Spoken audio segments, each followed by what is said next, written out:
All right, ladies and gentlemen, welcome back to the podcast. We're here today with Robert Niechciał. How are you doing today, Robert? Oh, very good. It's sunny day in Poland today. Awesome. And Nick, how are you doing today, sir? Can't complain. It's a rainy day, but we haven't had rain in a while, so I'm excited to see it, to be honest with you. Well, hey, at least either of you are not in Bangkok. It is hot and humid every day, and that's just how it is. But yeah, we're here today with Robert. He's the CTO of Vestigio. It's one of the first data science SEO companies in the world. He has almost 19 years of experience with SEO and affiliate marketing. He has a master's degree in electrical engineering at Krakow University of Technology. He's the #1 SEO in Poland. Some people say the world, and he hosts an SEO conference there as well. And he gave an awesome talk in Vietnam, in Saigon, at the SEO Mastery Summit, which really turned me and Nick on to him on AI. And yeah, now we're here today. Did I Yeah. miss anything there, Robert? Anything important? Uh, I think it was like for Valentine's Day. Okay. Thanks for having me, I, guys. It's you a pleasure know, for me.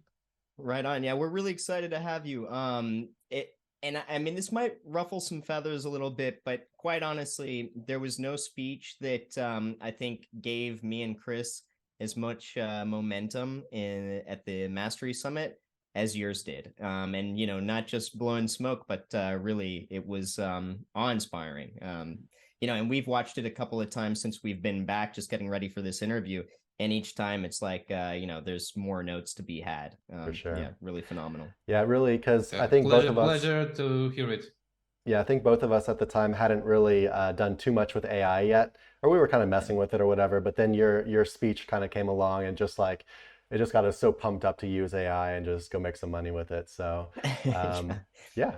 yeah, glad you're here to join us Yeah, today. yeah. Um, The thing is that the topic is so fresh and it's developing day by day. it's insane. It's hard to catch it, hard to catch this momentum, and hard to catch and stay up to date Yeah. with this topic. But I'm happy that I did my best in Saigon, and you appreciate it. I also For appreciate it. sure. Thank you, guys. Awesome. Yeah, like you said, it's definitely moving fast. It's super hard to keep up with everything that's happening. It's like, you develop an SOP to do something one day, and the next day you're gonna have to redo it because there's just a way better way already. But we'll get into some of that kind of stuff here in a little bit. I guess to start off, Robert, just in case some of our viewers aren't too familiar with you yet, what would you say you spend the majority of your days doing? So I run, as you mentioned already, the agency. I hire 22 people, uh, copywriters, let's say, excluded, only experts and specialists. And let's say half of my day is about planning, communication, and solving problems, people problems, and then maybe some sort of strategy one, because we only go for big clients. And yeah, there is always something around the corner for me. So planning, communication, and also I'm trying to manage my time. I'm not the best one in this case, but still trying. Mhm. And on Monday and Friday, I have a slot for deep work, and it's my time for development. And even if I will fail to deliver anything good in this time, I'm still trying to plan it and have a space for development. Gotcha. That's a really good idea. I've been kind of Yeah. caught up with just the day-to-day business work as well, and I've been trying to, find some time where I can just play more with AI, just experiment more, like develop more stuff. But yeah, I never really thought to just have specific days where you actually slot it out. I just kind of try to do it when I'm done with Yeah, everything else. it is, it's based on organization culture, let's say company culture, and each of us, my company, respect some other vacation periods or just calendar. And if I block my time, it's blocked. That's it. And it's especially important because I have a kid, and you can imagine that I need to go to home and house and be a dad, not Yeah. only SEO, AI, robot. Yeah. Yeah. Like Nick, Yeah, I Nick can feel you relate. Yeah. completely. Yeah. So okay, so you spend most of your time on your agency, and you guys work with like really big brands and stuff. What I got a lot from your presentation in Saigon, you seem to mention programmatic SEO a lot. And I guess I was wondering, do you currently have any of your own like personal programmatic SEO projects or affiliate projects or anything like that? Yeah, you know, programmatic SEO, it's sort of brand new, let's say, buzzword in the industry, but it's still possible to do it with clients. Let's imagine some sort of big e-commerce site and all filters, facet navigation, structures, products, we can implement a lot of programmatic strategies in these cases. So we do it a lot of on daily basis for clients and trying to expand their reach like to millions in traffic. And also I have a few programmatic websites. Mostly it's like something near me. Now I'm playing with question answering stuff with AI. And last week or 2 weeks ago, I started a brand new project in dating niche. It will be covering all dating stuff around the globe. Yeah. Global. Very It's a cool. global site. Yeah. Yeah, because the thing is, if you are going for programmatic strategies, you need to go broad and look for some niches and not blind spot, but empty spots where nobody is matching exact keywords, exact, let's say, context, etc. So if you want to go big, you need to go broad. In my case, global. Awesome. So Chris and I might be using your dating site to meet new friends here pretty soon. Yeah, if you would go to Dubai, just search for dating in Dubai. But what I mean, there is no exact answer about dating in Dubai. Actually, in Dubai there is, but for example, let's say dating in Glasgow or dating in Bangkok, dating in Tokyo, there is no direct answer for it and specific websites for it. And programmatic SEO is perfect option to cover this, not small cities actually at the end of the day. And there's a lot of tourists from US, UK, so they are looking for it. That's actually, cool. dude, I was actually the person looking for it not too long ago. Like dating in Thailand, dating in Istanbul, just trying to see like what it's like. And actually what you're saying makes perfect sense because the place I would normally get the answers from was Reddit.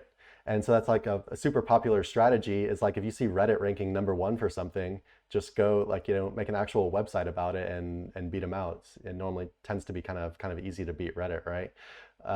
Yeah, and as you summarized, the whole concept of programmatic, of course, I'm not telling anything about the technology behind it, but it's to, you need to look for some patterns, look for some empty spots, and cover it in scale.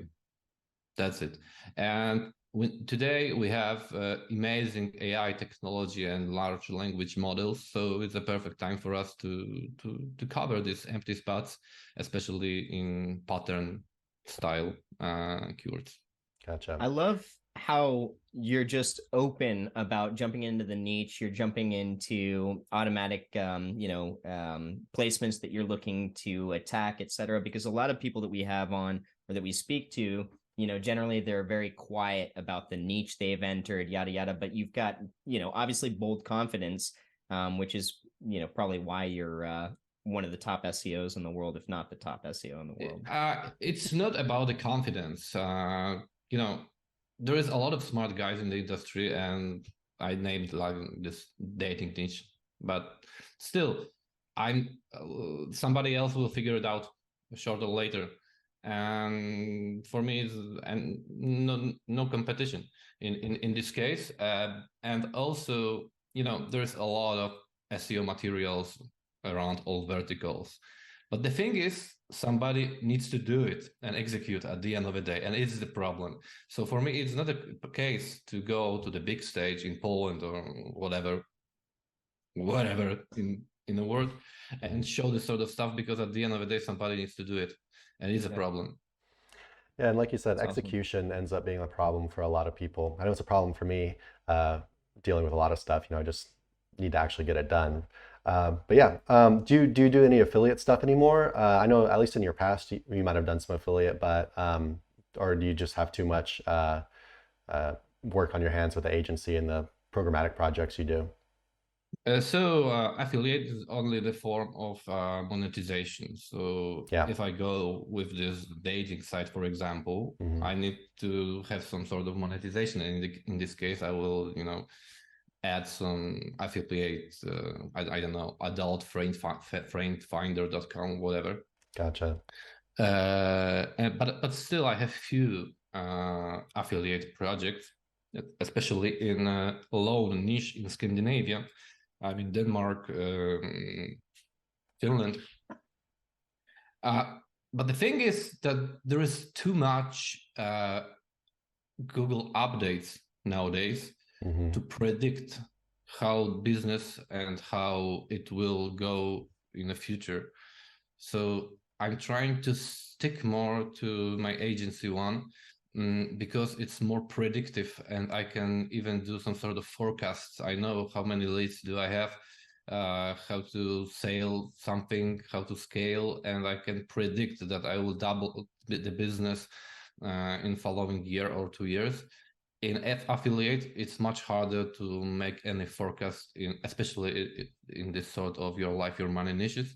Maybe it's more predictable in, let's say, for example, in Amazon selling stuff or so and whatever. But it's in my case to go for Amazon affiliate or some simple stuff because, I have a limited time. I have a lot of stuff to do. And, if I won't earn as much in affiliate, I'm still developing myself in hardcore niches. There's a lot of, demanding, a lot of knowledge demand and testing in this sort of niche. So at the end of the day, if I won't earn a lot in this affiliate stuff, I will double it or triple it in my agency business. So it's my point. Awesome. Well, you're actually the second person in a row. We did a podcast last week with Israel Gadet, and he had mentioned, he's kind of shifting away from affiliate and spending more time on an agency as well. Whereas before he was all affiliate, and he cited the same exact thing. There's too much stress lately with affiliate and just the ups and downs with the algo updates and whatnot. So yeah, for anyone watching this, if you're an affiliate marketer or anything like that, you're not the only one out there having a tough time. These are some of the best SEOs in the world that are saying, they're having the same kind of difficulties. So, it's not about the difficulties, it's about the advantages and disadvantages. And there's a lot of advantages in affiliate business, a lot of advantages in agency one, and disadvantages. And I'm trying to just to count and predict what will happen in the future, but still I have a lot of projects, and but the affiliate, not affiliate, but the agency business is bigger one. Gotcha. And yeah, so I guess switching gears a little bit. So you just had a conference in Poland recently that you put on. I was actually looking online because I thought it was your first one, but then I thought I saw that you might have put one on before. So was that your first conference or your second one? So it was a second edition of this conference. Yeah, it was like 2 months ago. Gotcha. Yeah, and it seems like you kind of did a bunch of different stuff for it. Like you showed me the photos of it, and it looked amazing. Like super, professional photographers and lighting and everything. Yeah, you used like a special spot, and you hired comedians and actors and stuff. So we just want to kind of ask you real quick, like what was your kind of your thought process on creating your conference, and what do you think the future for your conference looks like? The thing is, in Poland, we have quite, let's say, huge community. And according to this, we have a lot of events in Poland. Seriously, it's like 6 big conference or 5 big conference 1 year. So it's a lot of competition, let's say. And the thing is that the Polish crowd is demanding something new, something extra, some extra value, something special, just to feel, luxury and so on. And it's my point how to deliver not only the knowledge value, but also the surrounding, let's name it as entourage. We tried it twice, And next year we want to shift it to some sort of European regional conference for for this region, like for Poland, Germany, and surrounding countries. And yeah, Cool. that's it. I always, I'm always looking for some extra, something, extra value in each Yeah, thing I'm trying to do. yeah, it sounded amazing when you were telling us about it in Vietnam that you'd gotten this old theater right for this year, and you had like actors, comedians, etc. there. But I haven't heard of anybody else putting that much theatrics in an SEO event, or really in much of any kind of computer related event. So I think that's really cool. I hope to get out there one of these years. Yeah, and for me, it's also a advantage or way to to invite foreign speakers, because everybody loves this sort of value and surrounding stuff, theaters, fancy 5-star hotels, etc. Yeah. So yeah, I'm some random guy from Poland. Yeah, so for me, it's opened the door. Nice. And did you say that the next one you're planning to do all English speakers, or am I remembering wrong? So I prefer I wanna do it for this sort of this region of Europe. So Mhm. there will be a lot, let's say half of international speaker, half Polish. I don't know, but for sure there will be a simultaneous translation both ways. So from Polish to English and from English to Polish, and yeah, it's my case. And Gotcha. Very and cool. yeah. Nice. Yeah, we might have to make it out there next time. Yeah. Um, and then just to tie this kind of introduction about you up, one of the funnier things from your presentation, or one of the things that me and Nick liked about it in Saigon, was when you were talking about feeding information into ChatGPT or OpenAI, whatever, and getting Yeah. it to make predictions for the stock market and Bitcoin. And so I was wondering, Yeah. have you been trying to use it more to actually make some money in the market? Yeah. No, let's say my current investment is the way of failure. Let's say a lot of failures, especially now, because there is some sort of correction on the market. But Yeah. still, this example was only to show how AI is understanding the context, the values, and the metrics. I'm not sure what will happen if it will go live and somebody will invest. It's a good case to just to check. I'm also sure that there's a lot of better models for prediction, especially on the market. But still, as only for an example, it was quite interesting how it counted the number, because the case was the numbers, so let's say this RSI or moving average and so on, and how it correlate between each other and just do the math. It was interesting example, but it was only for conference and to move the crowd, because I was connecting to the Wolf of Wall Street, Bitcoin. There's also always good to give somebody or give a crowd the mainstream stuff that everybody understand, and I did it just for Gotcha. example. So maybe Yeah, I was not just there. like, Go yeah, ahead. maybe he made some solid money off that and has kept it going, because I do know that now. I was reading an article recently about how a bunch of hedge funds are spending countless dollars on implementing new AI strategies into their trading platforms. So I thought that might be kind of interesting, and I was wondering, Yeah, for sure. I was even thinking more about this case, because it was on the normal, let's say, model. It was a Da Vinci, so it's GPT-3 one. The thing is, it understands understands the numbers and know how to do enough. But still, we can go for fine tuning. So we can go for historical data about the indicators and the stock market oscillators, and values from the market that say what was the next move. So we will fine tune it based on the historical data of these metrics and historical data of the next move in the market. And if we will have huge data set for fine tuning, we can give the model information how the market behave based on data, Right. let's say 2 years in history. And if we have this sort of fine-tuned model, we can do it with better accuracy, and Yeah.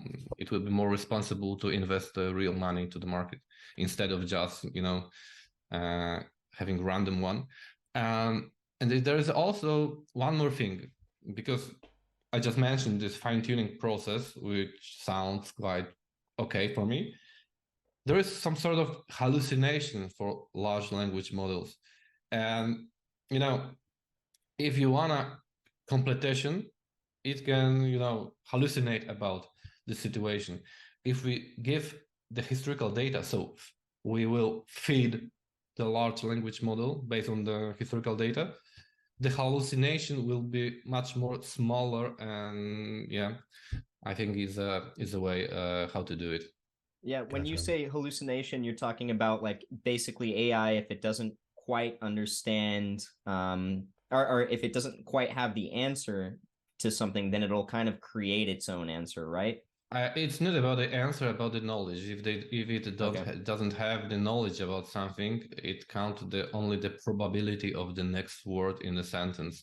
So with some sort of small probability, it will put this sort of word in the sentence or next sentence, and it's not real. It's not it doesn't make sense for a human, but it's hallucination process. Sure. It's only about probability of the next word. Gotcha.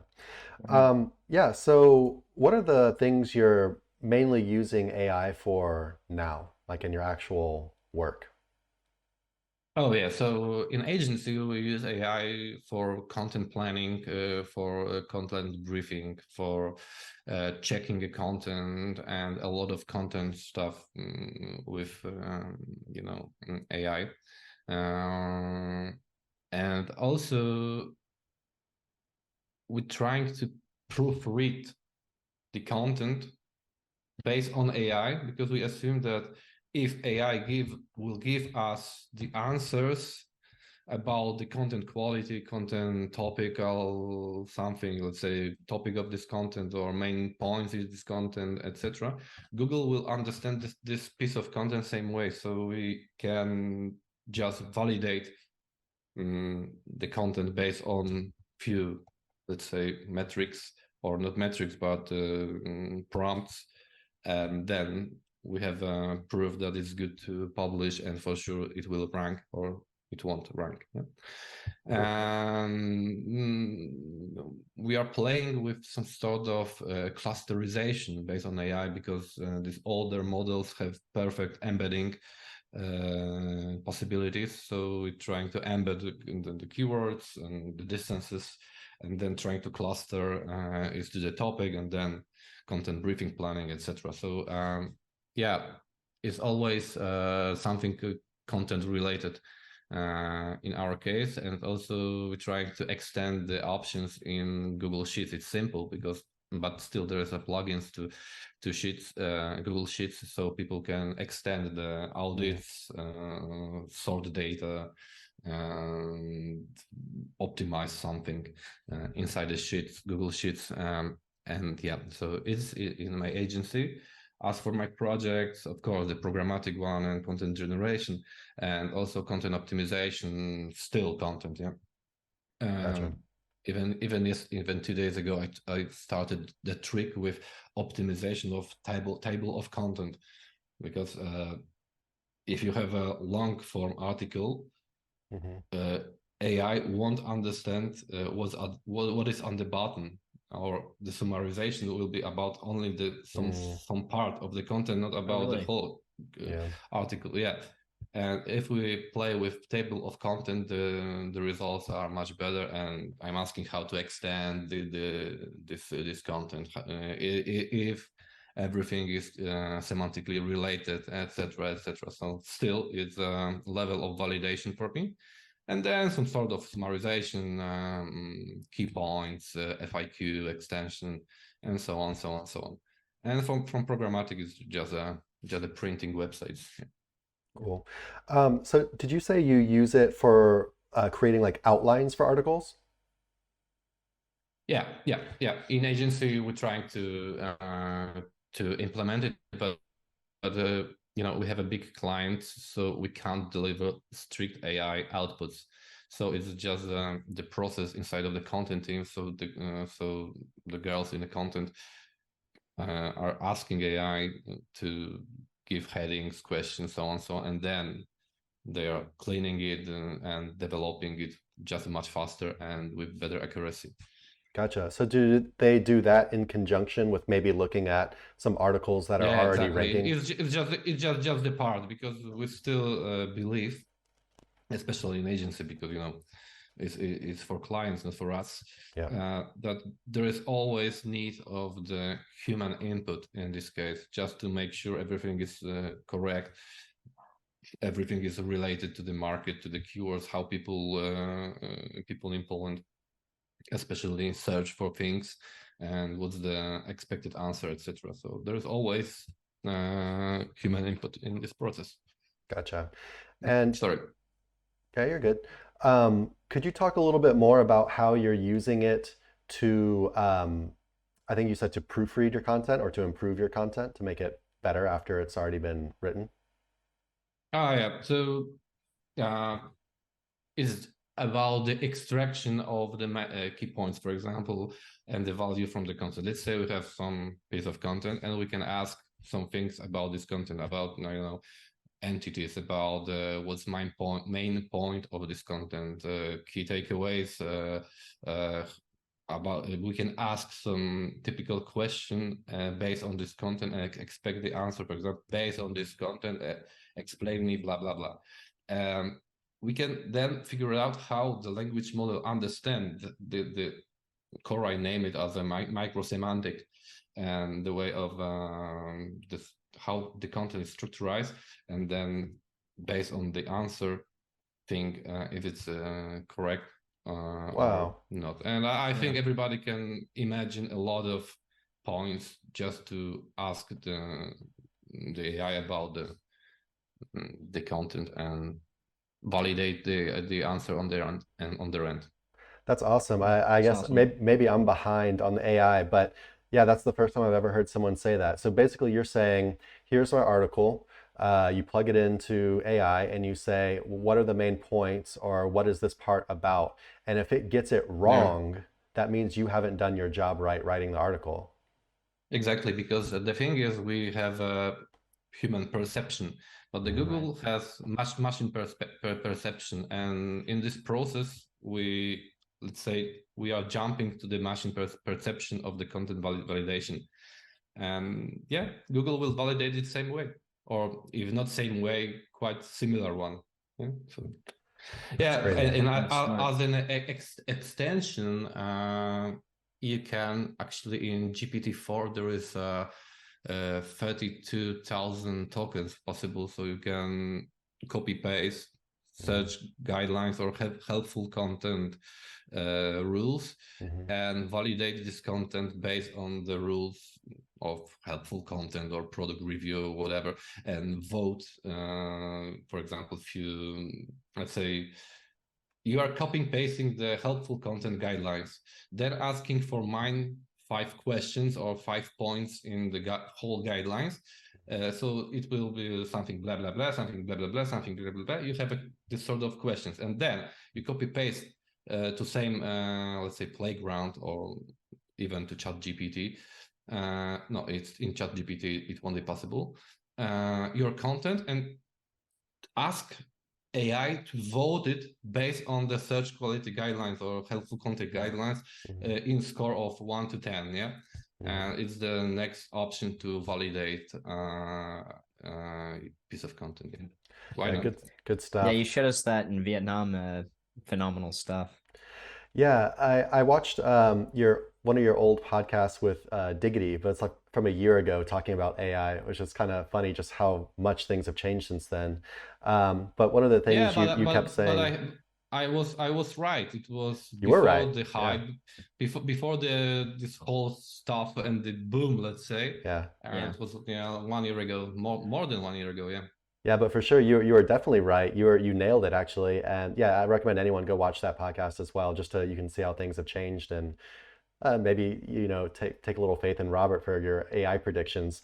But For one sure. thing I remember from that was you kept saying, basically what I'm limited by is my own mind, by my own creativity or my own imagination.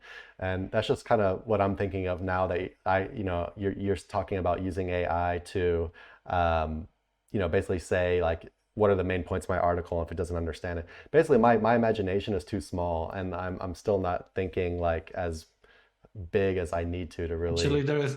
there is three in limitation: my mind, my budget, and my time. Yeah, Right. for sure.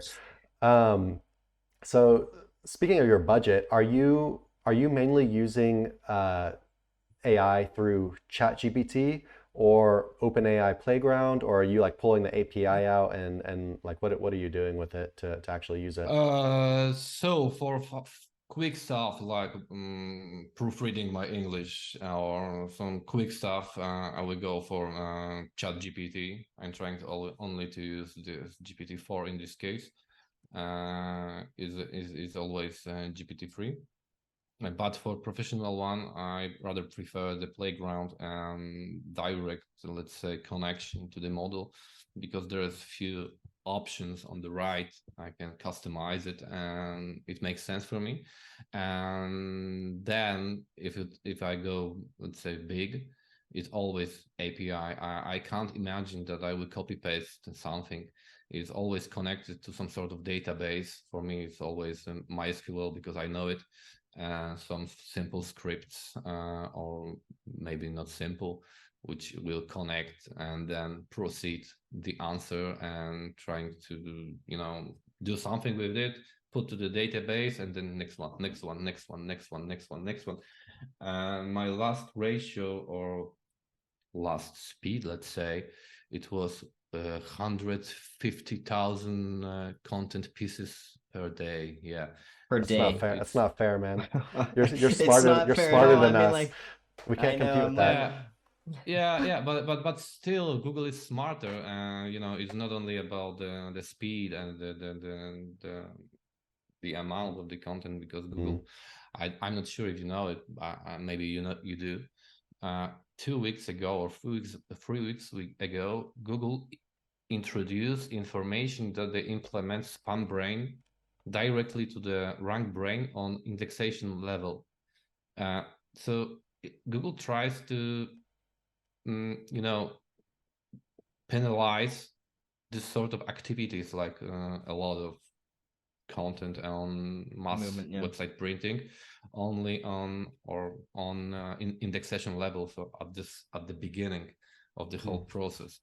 So I think in the long run, the number of content pieces per day doesn't matter at all.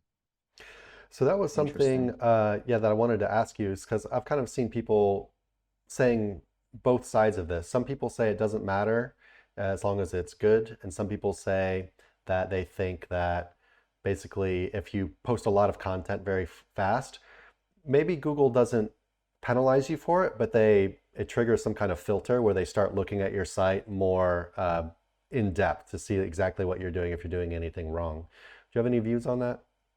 Yeah, it's a domain level stuff, because normal way, if you try to do, let's say, new programmatic skyrocketing extra project, you are going for a auction domain, drop catch domain, or whatever with a history and so on.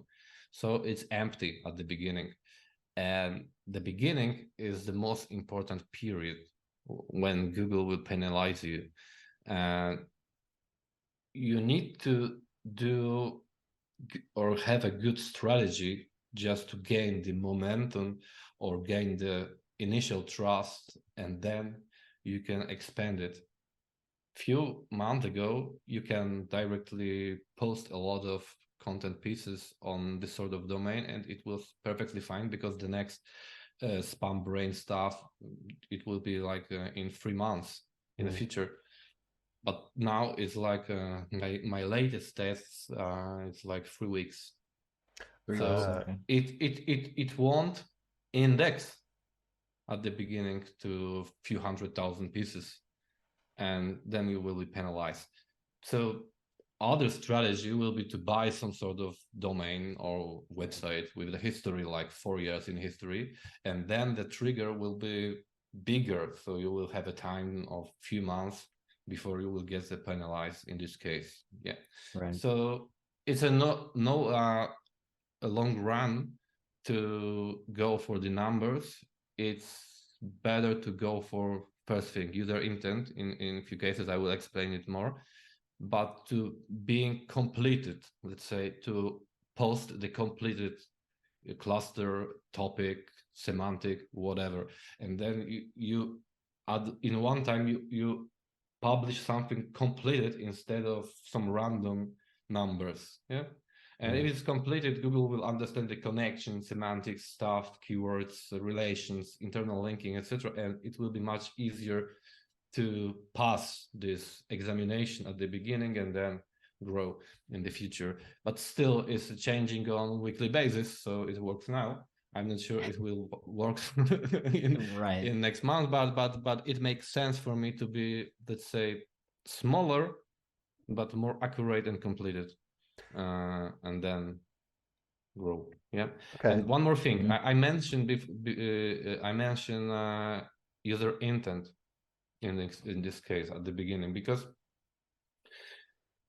in general we understand content like 3,000 words is the content, but the thing is there's a lot of user intent where people don't look for the content. Let's say Scrabble words. Yeah, they just need to answer the question if the word blah blah blah is correct for Scrabble. That's it. They don't look for the content about what's Scrabble and about this word and about something. Yes or no? Yeah. And if you put word Scrabble to Ahrefs keyword research tool, you will see the traffic value for in global for this sort of topic, and it's an empty spot for programmatic. Yeah, it's the case. Makes sense. Yeah. So kind of going back to what you were just talking about, you were saying basically a good idea if you're going to be posting lots of AI content is to start small, kind of complete topical clusters a little bit, get some nice interlinking on, showing Google how everything is related, how it all connects. Starting small and then growing big from there, correct? Yes, you need to pass the first examination and get the traction with users and start getting user signals and user satisfaction signals. And then after, let's say, 3 months, because normally it will take like 3 months, you can start publishing more, and someday you will skyrocket, and then it's your moment for penalization in a few months. On. It's like a new concept for the sandbox phase, right? Where it's not only backlinks, but we're talking about content creation as well, finally. But what I'm really interested in is like, where is the penalty coming from? Like, what is it? Do they know it's AI, or is it like what exactly is? Like, I know you're adding a lot of content, you're adding all this AI content at one time, so Google, I guess, doesn't like that. But what if it was good content? Would you still get the penalty, or like what exactly is happening? It's a good question. In my cases, it was always for I got the ideas from people also ask section and then trying to proceed with AI, and maybe there is a lot of, let's say, your life, your money question. I don't know. It was my case. I think at the end of the day in Google is about the cost and about the money, because they need to retrieve you and proceed your content, understand, and so on. And when they realize the shit, they don't want to spend the money on you, and it's the reason why it is so fast right now. But to be strict, I think there is nothing wrong with the AI content if it's okay for the users. So I just mentioned that you need to get the user traction before you can expand. Is the case. And if Google is okay with users, and if it has user signals and everything is okay on this level, why they need to ban you or penalize you? Sure. Even if you have AI generated content, maybe in your life, your money niche, but it's, your life, your money, but, of course, but not in Scrabble. Yeah. So what you're saying is that you think that basically the size of the website itself, the amount of content you're adding, Google says you're not worth the money it takes to, basically the energy it takes to keep crawling your website, to keep you indexed and everything like that? Yeah, exactly. And I think Google is also smart. It is simple logic. It's not possible to index or produce this amount of content in a short time. It's a simple rule, and it's like Boolean one, true or false, and that's it. And at the end of the day, it's about the cost. Yeah. So I guess I'm just kind of trying to connect the dots here. So your advice to someone who is interested in using AI content, but who wants to create a project for long term, one that's not going to get penalized, your advice would be to don't grow that fast and keep your site size reasonable. Yeah, and I think good idea for the content, let's say piece of content, let's say blog post, is to produce some amount, let's say 100, with some human input to this piece of content, and publish it and wait for the feedback from Google and users. And then if the feedback was okay for this, let's say, set of 100, then proceed instead of publish random 1000 and wait for something or don't wait for anything. So I think this feedback process in this case is quite clever to future-proof the whole process. And at the beginning, of course, AI is always also the sort of content processing unit. It processes the content. So look, you need to extend the knowledge. We name it as a knowledge base. So at the beginning, if you put enough of knowledge base, the content will be perfectly organized with whole semantics, headings, etc., question answer, blah blah blah. Mm-hmm. And then you will get a feedback from Google that this data, this set of 150, doesn't matter, it's okay. With user feedback, you can proceed and scale. Cool. There is too much garbage in the internet. So you remember my topic in Vietnam, and is it also the shit in, shit out? Yeah, and is it the conclusion how to scale in this case and how to go big instead of churn and burn strategy? Right. Gotcha. Good stuff. So I guess it kind of leads into my next question. It's kind of related. Basically, AI content versus Google's helpful content system. How do you think Google's helpful, like, so I guess what I see a lot of people mentioning is basically a lot of AI content is not helppful content because it doesn't add something new to the conversation, something along those lines. You're just spinning stuff that's already out there and rephrasing it. Yeah, exactly. It's a hard question, but you have a great point. Nowadays, large language models have the data from 2021, so it's not up to date. Mm-hmm. Google rather prefer brand new content or brand new information, which will extend the knowledge graph, knowledge base, whatever. It should be something extra value or something extra. And it's not possible based on models from few years ago, that data from a few years ago. And the solution for it will be this knowledge-based creation and feeding and fine-tuning of language models. And I truly believe that if you give enough information and structurize your content to be about something and be real, there won't be a problem with this helpful content updates is the first thing. And also, I truly believe that this EAT stuff is strongly connected to, let's say, link building profile and the trust signals based on this level.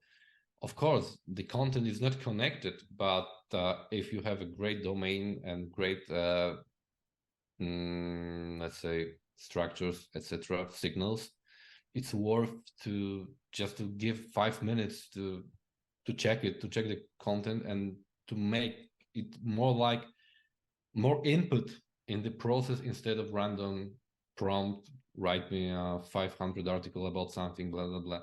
Right. I think guys who will understand it will survive and future-proof the strategy, even if with AI content or without it. Because, I think there is big hype for AI content for a few months, maybe 4, maybe 5, maybe 6 months. But the first helpful content was in August 2022. And I think there wasn't a lot of AI content in the internet, but still Google penalized human grade content. And we need to ask ourselves, no, why it will penalize the AI content, but why it penalized human grade content in the past. And if we understand it historically, then we can adjust and be safe in the future. Gotcha. So tips for being safe, use up-to-date current information, not just the information from the 2 years old database, as well as more human input for structuring the article, adding a little extra touch to the article. Are those the main things? You always need to add some sort of human effort to the content, or to, even if it's only image, it's needed, is even in the guidelines of this EAT stuff. It's the first thing. I forget the question. Sorry. just basically, I was just summarizing what you had said about the AI content versus the helpful content system, and how to make sure that you're future-proofing your content. And so, yeah, saying, don't use just information from the old 2 years old database. I try to add up-to-date information, add the human touch, Human touch, straight to the point, question, answer, organize everything correct. Is on a briefing level, not just a random write me article with headings, but add a little bit of effort to plan the structure. What's next question in the same content, be in the same content, like is the thing to answer all possible options, for example, about the cortisol, or about there's a lot of questions you can ask about this hormone, and you need to structurize your article and not ask Google to not Google, but AI to structurize it, or be random in this case. You need to do a little bit effort to research it, and then add some knowledge base about it, even from top 10 of Google, and then build the perfect article. Then I think you will be safe. Gotcha. So a lot more human touch on the planning side. Actually, each part I mentioned, you can optimize or make it like a process, or some simple script which will do it, put the feedback or answer to the database, and then proceed and let's say even render the whole article based on some small blocks. But you're saying you should do them separately, at least, instead of just trying to I always go separately. I think I truly believe that if you ask some random prompt just to write me article about something, you got this whole hallucination process problem. Not Google, but OpenAI or AI will always try to add something next with some probability. If you make it smaller, or you divide the process. There's one golden rule in IT, it's divide and conquer.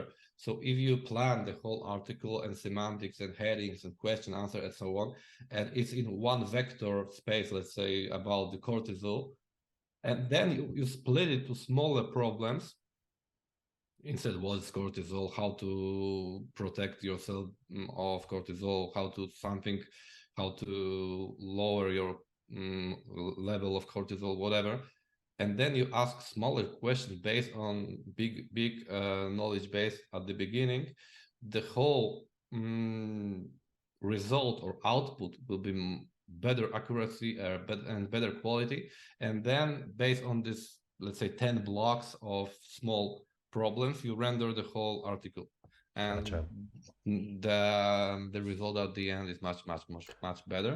And you can always protect yourself from being AI detected if you divide the process to the smaller parts instead of printing the 1,000 words in one shot. Awesome. Right. So yeah, so really split it up, lots of prompting, lots of feeding it information and context, etc., instead of big prompts. Awesome. Actually, there is a lot of technology behind it, because it's simple how when I say it, but you need as a SEO expert or professional or specialist to develop some technical knowledge on your end, like databases, API communication, some scripting, this stuff. And I think for us as SEOs on this sort of level who want to deep dive to this world, we need to develop this sort of skills in our tool set to even just to understand the stuff, how it works. Yeah, I'm definitely behind on everything you just mentioned. I need to get up to speed on that kind of stuff.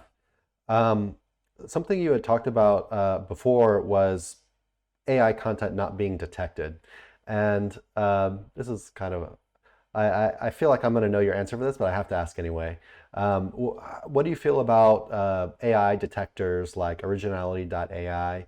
Do you pay attention to them at all, or yeah, what are your views on AI detection? So to answer this question, you need to understand how it works. So we have a piece of content, let's say from AI, doesn't matter, and you put it to Originality or some random content detection tool, and it tries to predict next word and compare to your sentence. And if we have a language model on same level or same scale, same, let's say, same type, the prediction maybe will be same. Because it's same model, so the prediction of the next word will be same. But Sure. there is a lot of rumors, especially on Twitter, that the guys copy paste to this detection tool, for example, US Constitution or part of Holy Bible. But and the thing is, they don't understand how it works and what's the probability in this case, because there's one Constitution of United States, I think, yeah. So there's only one. So this language model knows it, and the prediction of the next word is 100% because there's only one Constitution of the United States. So it's just predicting the Constitution because it's learned it. Yeah. Because it learned it. It knows the Constitution, so it knows with 100% accuracy the next word because it knows it. Same is with Holy Bible. And the thing is, if you split the process to smaller parts, the whole prediction will be much harder than in big part. There's one thing. And you can, I mentioned before, you can customize in Playground and in API how this OpenAI or large language model will behave. And you can go this way that the probability of the next word will be much smaller for this sort of software, and it will be undetectable at the end of the day because it will use less possible words in the sentence. That's it. And then the whole content, let's say, detection, it's not possible. And there's Originality.io and some other random stuff, but the OpenAI has their own content detection system. And I tested, and it's the worst one in the row. Which But you would think it actually, would be it's the not best because it's the yeah, same model, exactly. so it should be the best. But yeah, Exactly. But the thing is, they know how they bake this cake. And they know it's not easy to predict with accuracy and to check with it with 100% accuracy. But the other content detection software just imitate the model and trying to predict. But the thing is much bigger than only prediction, as in this example of US Constitution. Right. So I even saw on Twitter comments that, oh, our constitution or your constitution is not mine, is made by aliens or AI, whatever, but it's not. And the thing is, you need to understand how it works. And then we can skip this topic because it's just something. Right. Okay. If the OpenAI would deliver and introduce to the market proper content detection system or a system of watermarking the content and whatever, then it will be solid proof that it's made by AI. For us, as SEOs or content creators, the thing is to cover the topic perfectly and get positive feedback from the user. That's it. So you don't think Google cares if it's AI or not? As long as the users like it, it's good. I mean, that's what they say that in their own documentation, but you take their word for it? Yeah, because I have one programmatic website in the United States. It's I won't relieve the niche, don't worry. But the intent, it's not about the content, it's about localization. Let's say localization of ATM in Nashville. Google is perfectly okay with the AI content because the user don't want to read it. They need just the address of nearest ATM. Okay. That's it. Right. Gotcha. Yeah, no, good stuff. I guess this kind of going backwards a little bit, but I never got to ask this question before. Do you have any, I feel like a lot of people are having problems with indexation. And one of the things you talked about was, it's kind of common sense for SEOs, do good internal linking, make sure your articles are actually quality, stuff like that. Do you have any other tips for indexation, especially if you're adding, it doesn't have to be thousands of articles a day or whatever, but if you're kind of adding a good amount of AI content, any indexation tips? There is a lot of obvious one like domain history, crawl budget of domain, link structure, internal linking, blah, blah, blah. There's a lot of obvious stuff. But what works for me is just indexation API. I know the limitation that there is only 200 URLs per day. I know it, but you can multiply it, but only adding additional API keys to Google. So there is a limitation for 200 and we go for a few thousand. Simple, just add next one, next one, next one, next key, next key, next key, next key, next access to this API, Google indexation API. That's it. And you can go for high thousand in this case. And yeah, it works instantly. And are you doing that through rank math or what? Yeah, but in the ranked math, you can only use one key. We have our own custom-made software for it. We have just simple Google Sheet for it. And the system is connecting to Google Sheets, copying or cutting a few thousand, putting to API directly. That's it. Nice. Yeah, but you can still, just to give a tip, you can install 5 WordPresses with different keys and go for 5 and you have 1,000. It's for free. You need just to install 5 WordPresses and 5 API keys. That's it. Yeah, and you can go for 1,000 in one domain. The most important part, you need to grant the access in Google Search Console to these emails. And yeah, but you can give access to 5 or 10. Doesn't matter. Awesome. Nick, do you have anything left to ask him about content before I move on to?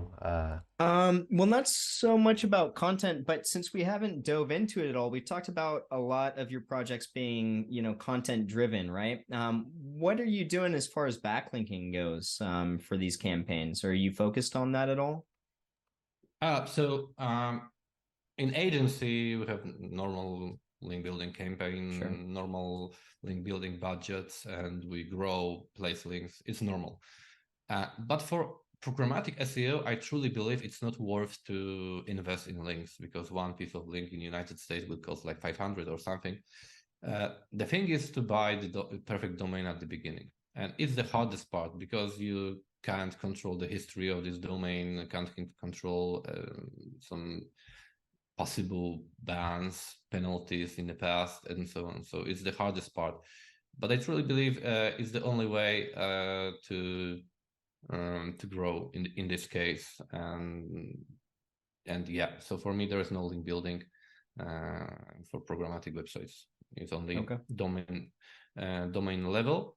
And the thing is, the percentage of the success will be like 30, maybe 40%, maybe less. So you need to test few domains, and let's say 2 of 10 will skyrocket, or 3 of 10. It depends. Gotcha. So the seven domains will go to directly to the trash in this case, but it's still worth to analyze and test it. Just test the first period. Gotcha. So you're talking about like expired domains, age domains, like what kind of domains are you talking about? With history and a lot of links, yeah. Okay, gotcha. So, but and how you get it, it doesn't matter. If you can go for GoDaddy auctions, if you want to go to a namejet auction, go for it. I use dropcatch.com to dropcatch domains. If you want to do it. And there's a lot of option to get it. And you need to decide on your own what works for you. That's it. But you're not buying, like, let's say, affiliate sites that have already existed for a while. They're churning some money and then adding programmatic structures to those, right? I haven't done it yet, but I think it's a good strategy to scale. I think in this level, when I'm trying to build my knowledge in this field and trying to test everything, it's not worth to invest like 20,000 or 50,000 and then test on 50,000 websites. It's better to buy, let's say, 1,000 or 2,000 domain, test, and after 1 quarter, 2 quarter, then jump to bigger stuff. Real quick, you've been playing around for longer than anybody that I know with AI, especially the programmatic stuff. Have you had success in maybe building something out that was flippable yet, or is it still kind of all testing phase?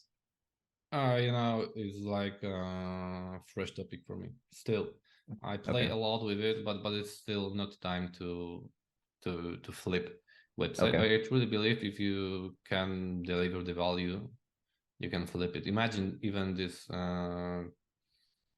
let's say, technical analysis for stock market based on AI. So is it possible to flip it? I think it is. Yeah, actually, at the very least, consulting, right? Like something along those lines. I think I don't understand. Well, no, I was saying at the very least, you could use that knowledge for consulting, with hedge funds, et cetera. If not, flipping sites using that knowledge and that flip technical your knowledge, data to flip your knowledge instead of the site. Instead of talking about exactly. And clone myself to do it in scale, yeah. Mass. No, but still, I believe it's possible to build something with value at the end of the day. But still, the things are moving so fast, so it's still test for me, or not test, but development stage for me to go big. But we have also, especially in our client portfolio, a lot of programmatic SEO websites, but without AI. Let's say Airbnb is a programmatic website. Booking.com is a programmatic website. So I can imagine a lot of examples which are big with huge value, but still they are programmatic. And you need to understand the essence. What's programmatic? Programmatic is not AI. Programmatic is going big and cover empty spots, gain traffic and grow. That's it. And if you need, that's it. Yeah. Gotcha. Yeah, Nick, to answer your question a little bit, or maybe a little bit more, I saw Greg Elfrink, Empire Flippers, talking with someone the other day, and they were saying basically he doesn't see any difference right now as far as website valuations go websites that are made with AI versus websites that weren't. But Nice. we might have to talk to him a little bit more about that in the future, Yeah, maybe it's on a interesting. future pod. Considering that, and then considering, Greg, who we had on the podcast recently, who was saying, he buys and flips websites starting at that point, right? Like already done, Yeah. or already started rather. So yeah. Yep. Yeah, in this case, you just buy a time, yeah, and it's Mhm. the most important thing in SEO, that you buy the initial period of time, the Right. proof that it's positive, and then you can expand it. For Simple. sure. Okay, so yeah, we're starting to get a little bit long on time, so I'm going to kind of move to the next section, which is kind of more dealing with the future, and we'll kind of try to wrap things up, so we don't keep you too long. But yeah, so basically now we're in this content race, this AI content race, where everyone is going to be pumping out this AI content, and basically the playing field as far as content goes should eventually be level for everyone, right? So how do you think Google's going to deal with this a little bit into the future? And more specifically, do you think they're going to more heavily weight user signals? So for sure, in the following months, we can expect the inflation of a content in the internet, and inflation of same level of content and same level of random content, because the whole game will, and Google have a response, have response already based on this spam brain and rank brain on indexation. The thing is, the Google won't pay a cost of retrieval of random content. So we already mentioned the planning, the whole process, contextual content, semantic, etc. But I have 100% sure that Google will switch in some stage of some website stage or ranking period or ranking stage,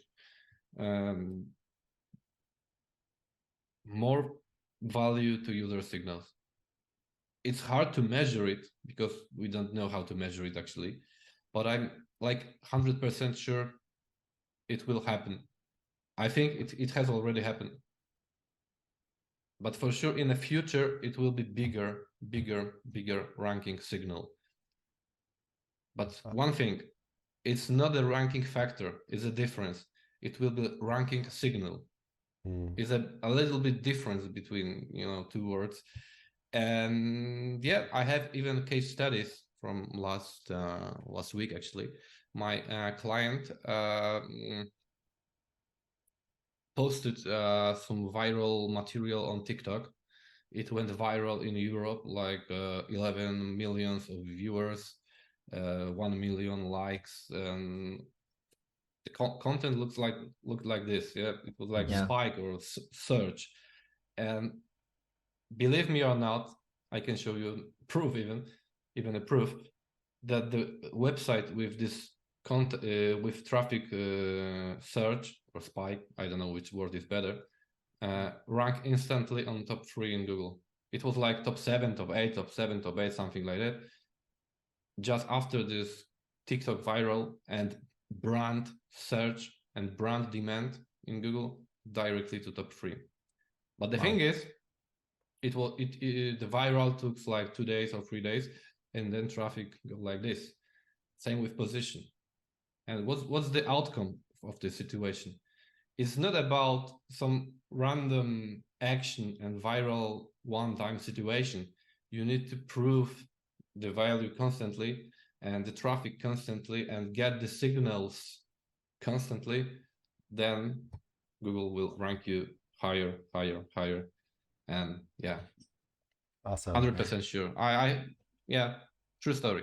I'm glad to hear you say that because it's something I kind of yell about in our Facebook group pretty often. I'm like, Google's going to look at user signals, and people are always like, "That's stupid. You're crazy." And the thing is, we as a SEO community want to measure and quantify some numbers. And if we have a number like domain rating or some simple number, we are trying to fake it Yeah. or imitate it. Yeah. And in this case, it's not possible to fake it and Yeah. imitate. So there is a lot of shitstorm in this topic, even in Poland, because it's much harder to understand than next piece of content, next link, and but it's working right now, and for sure it's the future. That's my theory, that Google wishes they could make Google more like YouTube. Like if they could have access to the amount of data that they have, just like on YouTube with engagement and stuff, they would do it instantly. But they can't. You know, they're limited to the amount of access they have to data on Google. There's a simple example, the simplest one. You have an error of a free or something, internal server error. How long it took Google to lower your position? It's instantly. Why? Because Google don't want user to be unsatisfied because they click and there is internal server error, there's no answer. And Google does it like 2 hours, bang. And it's same with the signals. For sure. Of course, it's a longer process and much more noise in this case, but I truly believe it. That's a good point. It works. Awesome. Yeah, so how are we on time, Robert? How much time do you think you got left? Because we started at kind of a weird time. No worry. It's a pleasure with you guys, as always. Okay, I'll try not to keep, we'll try to get it kind of finished in maybe 15 minutes or so, if that's okay. Yeah, so you had talked at the conference in Saigon about the AI adoption curve, and I'm gonna make a really crappy model with my hands, but you said we were basically like, you know, well, I guess it'll be over here. We're at pretty much like the beginning of the curve, right? Do you think we've shifted up that curve significantly in this past couple months, or yeah, what are your thoughts on that? I think a big shift will be, being tried to implement or introduce this chat to the search. What's the result after 2 months or 3 months? In my opinion, it was just a hype between the specialists and some insiders, but there is no adoption for your mom or my dad. Actually, my dad used it, but for a lot of people. The next shift, I think, will be from Google when they will introduce the project Maggie or something, and the search this AI features in search, but we don't know any deadline for it, and it will happen, but we don't know when, and then it will be shifting faster. Also, there will be one more shift, because now we are thinking about AI, but it's only large language models. But as we see, even based on these ChatGPT plugins, they are trying to go external, feed themselves, and give better data. And based on this process of going external to the real world, or other services like booking.com, expedia.com, Wikipedia, whatever, just to Bing search, it will be next shift, because the accuracy and the result and the output of the models will be much better because of the external data. And it's a process of making AGI, so artificial general intelligence. It will be a huge shift, because then it will be real AI. Actually, it will teach themselves or teach itself about something, go somewhere to get more information about something, and then give you a result. And it will be the biggest shift. There was one project of Auto GPT or something. It's on GitHub and a lot of rumor in the Twitter, but it was trending a few weeks ago or 1 month ago, but there is no more information about this project. They tried to imitate this AGI with no success, but for sure OpenAI or some other big company will introduce it somehow and someday in the future. And I guess it will be the biggest shift. If it will happen, I'm not sure, because of the regulation and law and the things, including Elon Musk and guys who signed the petition to cancel the process. But we will see. For sure, it will be the second biggest shift, and then it will go to mainstream. I know that the GPT and this sort of stuff is like happening, or some fancy stuff even in Polish morning television, but it's only like something interesting. But Gotcha. something interesting, it's not adoption. It's interesting and trendy topic, so everybody wants to speak about it. And even as an agency guy and the expert guy, I have a feedback from my client that somebody told them that the SEO is dead, and they want to do SEO in ChatGPT. I don't understand it, but it is a trendy topic. Nobody understands it, but they speak a lot about it. Chris had a little argument with somebody in our group Yeah. recently. It wasn't an argument. I was stating. The way it came across at first was that he's like, no, yeah, you can automate everything through. Yeah. Yeah, I mean, someone was the trying to meme say was you can pretty- automate literally everything, and I was like, no, man, it's not yet. And I think there are these two milestones are predictable in short future. What's next? I don't know. But I can imagine that this going external and trying to feed themselves, it will happen this year. Yeah. Nice. Wild times. So you had mentioned Google Maggie. I have no idea, but I actually only saw this a couple days ago. I guess I've been busy with other stuff. Do you have any thoughts on that? Does it scare the hell out of you? Because for me, honestly, the fact that they said it's AI first search engine is kind of scary to me. And I don't know if it's supposed to be separate from Google or if it's going to replace Google as it is. We just one more additional thing to the last question. Oh, sure. My business partner runs the company like SEM Rush or Ahrefs in Poland, and he wanted to add his company as a plugin to the ChatGPT. Do you know the process how to being added, or how to be on the map, or how they connect with you? No, it's most important stuff. He has the API documentation of his product, and the whole process took like 5 lines. You just add the URL to your API documentation. ChatGPT will learn itself based on your documentation and connect to you directly on the end with no extra human input in this case. Oh my God. It's how it works. Yeah. It's not already introduced to the market, to the everybody, to the world, but it is how it works for him as a business owner who want to connect to OpenAI. Wow. So literally plug and play. Yeah. It's amazing. Yeah, it read your documentation, read how your syntax, etc. Then connect to you directly. You can test it. Bam, working. That's awesome. Yeah, that's wild. The coders beware too. Yeah. Back to this project Maggie. Yeah. I truly believe it will work for a limited amount of intent. I truly believe that in the first iteration, I think it will be tested in US only for 1 million this year, then for 300 million something. So the whole adoption to the global market will take a few years.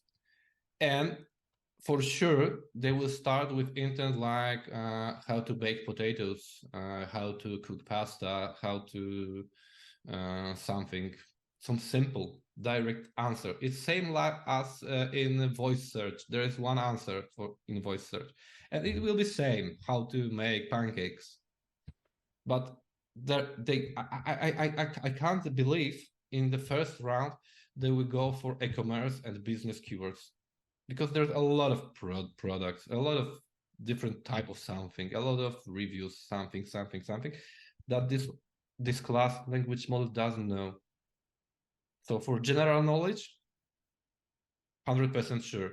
For business, money keywords, e-commerce, and for some live data like currency exchange or whatever, I'm not think so. Awesome. Yeah, the one thing that's keeping me kind of sane is how bad Bing is, Bing's AI chat. I feel like it's so horrible. Um, so And I think also that of course the cost, the money, the resources, data center, yeah, hardware, GPUs is the reason why Google haven't introduced the AI yet. But the thing is that the answers should be, let's say, 85% accurate. It needs to be true. And Google tried to cut the huge or large language model to some smaller model and introduce to the Google because of the cost, money, and resources. But the thing is that results were bad for human, but also bad for humanity, because in Bing, yeah, how many people use Bing in the United States? It's some percentage of the population, I guess, yeah, in the United States. In Poland, nobody uses it. But Google is used by billions, not millions. And it's the thing, the answer should be correct. And it will take time. yeah, for sure. Right. So yeah, besides Magi or Maggie, are there any other kind of developments as far as SEO tools or plugins or whatever that you're kind Uh, of watching that you think are real exciting? My business partner today he told me that he's looking at our product hunt on daily basis, and on daily basis there's 80% of products made on AI. So there's a lot of project daily, so I can't catch it daily. And someday I decide to stick directly to the source, to OpenAI, and try my best to develop myself the things I need, because there is a lot of noise and rumor, and not rumor, but a lot of noise surrounding me. So I'm trying to stick myself to the source and be the best only in this field and cut the noise. For sure. I'm doing the exact same thing. See all these posts every day, and it's like an image with like 100 different AI company logos on it. Like, hey, you got to know all these. Like, no, man, Yeah. I don't have to know none. Yeah, and I advise your listeners that I think in 80% of cases, 90% of cases, it's just the fancy interface to the same source. So Yeah. let's stick to the source instead of fancy interfaces. So they have some prompting, and then they just wrap it in a user interface, and they say, boom, What do AI you know? startup. um, But just to pick one, I think the Mid Journey is amazing. oh, that's Yeah. kind of different though. Midjourney is like its own thing. Midjourney is insanely cool. Yeah. Are you using Midjourney a lot for your programmatic stuff to create Uh, images, or not really? Not really. Not really.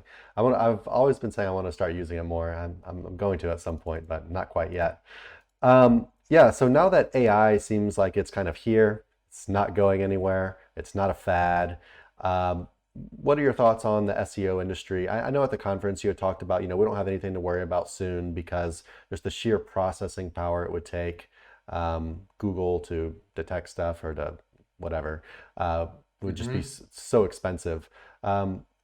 Yeah, so what are your thoughts just on the SEO industry as a whole now that AI is here, like the future of the So industry? I think we need to adjust. That's it. Guys who won't adjust even try to understand, and they just say like, oh, no, it's not for me, not for me, no quality, no quality. They will be terminated in the long run. It's same as Black Hat SEO 15 years ago. 15 years ago, we had a lot of external servers, resources, and it was our name of the game. And if we won't adjust to the new tools, we can't compete with guys who will adjust and understand the concepts. And I'm not about only programmatic stuff, only content generation. but it's amazing, helpful stuff. And even if we just understand how it proceeds the content, how it proceeds the next sentence, how it understand, how it summarize, how it do any logical operation, how it extract, Google will do the same way sooner or later. Only based, even at the beginning, I told you a few examples on content evaluation, etc. It's amazing stuff to being proofreaded and evaluated just for Google.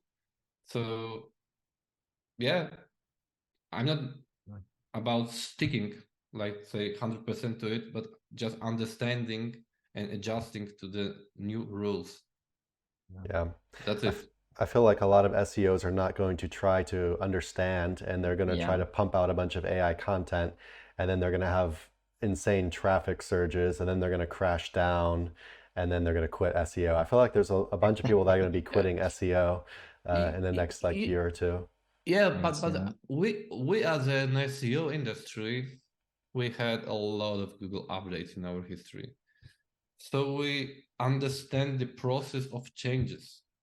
It's like a quarter basis, quarter by quarter, something new around the corner. Right. And there's a lot of guys who adjusted to it, who understand it, who know the name of the game and play the game. And I know a lot of guys who haven't done it, and they are out of SEO. Yeah. Awesome. It was especially around the first Penguin and Panda updates. And let's say the AI revolution is next Penguin level or Panda level change in the industry. Gotcha. Your call. I like that you use the term terminated versus something like losing your Liquidated. job, etc. But terminated specifically for, you know, AI and the whole concept of Skynet or whatever. I like it. Yeah. I use it this word in purpose. It's I thought connected so. to the movie of Terminator and Skynet. Yeah, I use it in purpose. That's good. Especially after seeing your speech in Vietnam, it's like, no, he's given thought to exactly what word he was using right there. I like that. It's good. Stealing, Awesome. or I'm going to be stealing it. So yeah, wrapping up, so we can let you go here in just a couple minutes. For the newer person, or for the person who's not as established in SEO right now, what advice would you give them as far as succeeding in SEO in 2023, and kind of like what direction they should go in? Let's make an advertisement for my good friend Koray. I think his knowledge, his concept, his point of view is good entry level. It's hard to understand, but the things of context, semantics, distances, vector distances, could be a good point to start. It's hard to understand because it's engineering level of understanding, but at the end of the day, this process, his concepts, and this sort of concept based on how Google evaluate your content, understand your content, is most crucial nowadays. I even try to, it's connected even to this AI evaluation I mentioned, because it is how Google works. And I truly believe that understanding of link building, that you need to go for link building. Yeah, I know it. You need to buy links. Yeah, I know it. Everybody know it. But the difference will be made on this context and content construction and structure or building a structure of your websites instead of buying same links as your competitors do on daily basis. And if you understand it, you are safe, and I wish you great career in SEO.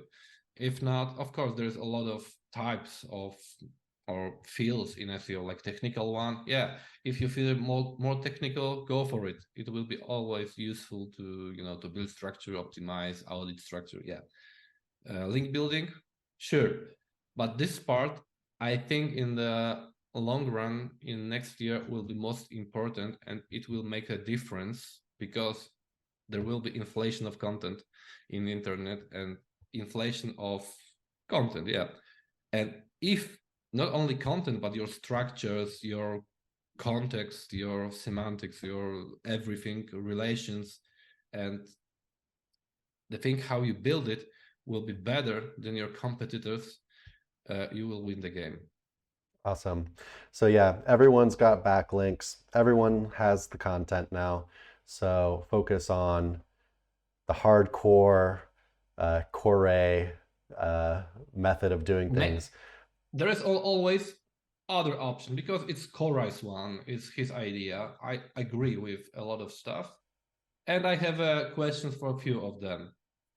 But there is one thing: Korai always go for data, always. He's not trying to predict based on his, I don't know, drunk ideas. Yeah, after alcohol, I mean. I always do my presentation after a wine, always.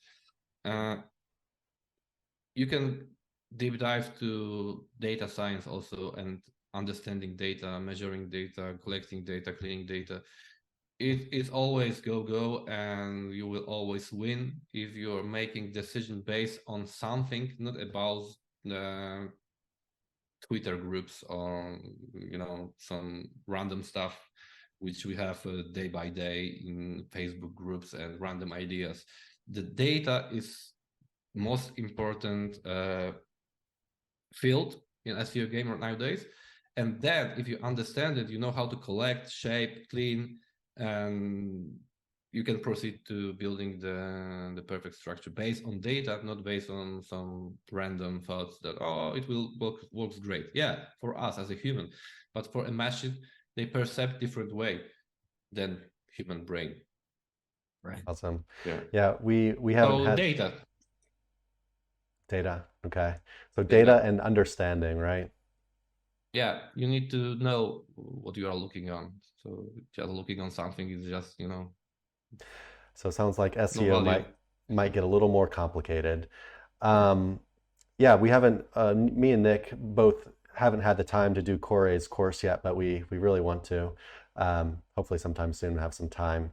And yeah, normally at the end of a podcast, people like to advertise something about themselves a little bit. So yeah, before we go, is there anything you want to plug about yourself? I think no, you know, I'm just the random guy from Poland. Nobody knows me, but suddenly somehow you picked me from the crowd. So I'm speaking this year on Chiang Mai SEO at the main stage. I will do my best to deliver as much value as today. You can jump into my Twitter profile. I have 3 posts, but I think I will publish one more someday. But still, you said that in Vietnam too. And in Vietnam I had just 2, and now I have a 3. So, right. It's a progress, but if you like the sort of content and ideas, jump in, and someday I will try to publish more. And yeah. Awesome. So Twitter and not Facebook is the best place to find you? It doesn't matter. In Twitter, I will publish in English, and in Facebook, it's random. Sometimes in Polish, sometimes in English. Gotcha. But it doesn't matter. Just stay in contact, and someday I will try to publish more and give some random ideas. Sometimes I think it will be good ideas, sometimes bad ideas. You only have good ideas, yeah. Depending drunk on the ideas. amount of the wine I drank. Yeah, drunk ideas. What's sorry, the name of your main conference that you have in Poland that you'll do again next year? And then you said you have a second event that you're working on now, right? In conjunction with somebody else?